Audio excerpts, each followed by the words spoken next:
தான். முதல் விஷயம் அரவிந்த் கெஜ்ரிவாலோட கைது. டெல்லியில 2021 வரைக்கும் மதுபான விற்பனைய அரசு தான் நடத்திட்டு வந்துச்சு.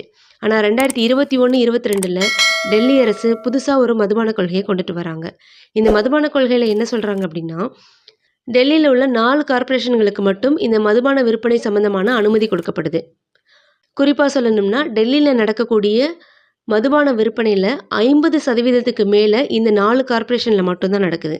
இது சம்பந்தமா டெல்லிய 32 ரீஜனா பிரிச்சு, அதுல 839 கடைங்களுக்கு மட்டும் லிக்கர் சேல்ஸ் பண்றதுக்கு லைசென்ஸ் குடுத்துருக்காங்க. இந்த பிரச்சனையில நெறைய முறைகேடு நடந்திருக்கு அப்படின்னு சொல்லி நெறைய வழக்கு பதிவாயிருக்கு. இதனால இந்த வழக்கு ஈடிக்கு போகுது.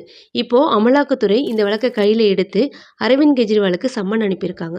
அவங்க 9 முறை சம்மன் அனுப்பியும் அரவிந்த் கெஜ்ரிவால் ஆஜராகல. அதுக்கு பதிலா அவர் என்ன பண்ணியிருக்காருன்னா, டெல்லியோட ஹைகோர்ட்ட அப்ரோச் பண்ணியிருக்காரு. இந்த விஷயத்துல டெல்லி ஹைகோர்ட் அரவிந்த் கெஜ்ரிவால